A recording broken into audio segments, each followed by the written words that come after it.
Bienvenue dans cette nouvelle vidéo de Lexical Info. Ce que je crois de l'échec de la médiation entre la SODIO et le Mali. N'oubliez pas de vous abonner à Lexical Info juste en bas de cette vidéo. L'heure est grave, voire très grave.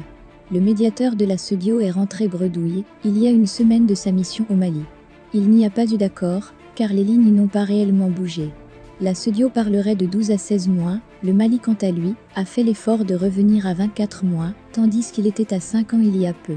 Le 25 mars, les chefs d'État invitent le président de la transition, le colonel Assimi Goïta, à prendre part au sommet extraordinaire de la conférence des chefs d'État et de gouvernement de la SODIO sur la situation au Mali, en Guinée et au Burkina Faso.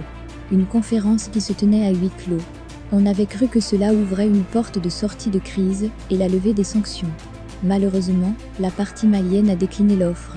Et comme on pouvait s'y attendre, la conférence a maintenu la totalité des sanctions contre le Mali en dépit de la suspension des sanctions prononcées par la Cour ouest-africaine. Face à ce énième échec de médiation, les patriotes crient à nouveau victoire, saluent la bravoure des autorités, crient à bas la France et la SODIO. Mais, je crois que les choses ne sont pas si simples.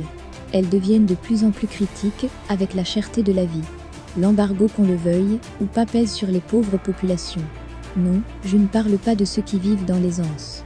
Je parle de ce chômeur, ce pousseur de charrette, ce maçon, cette vendeuse au bord de la route. Cette catégorie de la population subit l'embargo de plein fouet. Laissons ça. L'en parler est synonyme d'apatride ou encore passible de peine de prison. Doit-on pour autant se taire? Non. Nous aimons le Mali, c'est d'ailleurs le seul bien que nous possédions. La résilience, diront-ils. Serrons la ceinture, sermonnéons-ils. De comment serrer la ceinture quand on n'a même pas?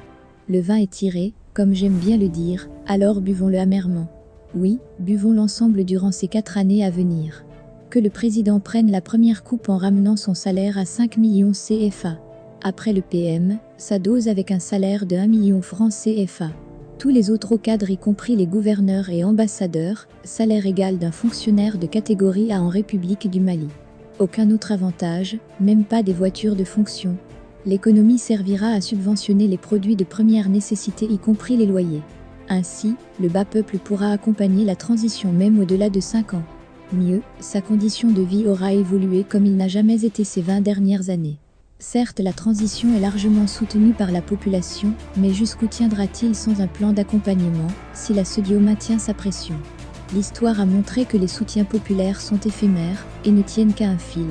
Merci pour votre aimable attention et n'oubliez pas d'activer la cloche de notification pour recevoir les prochaines informations.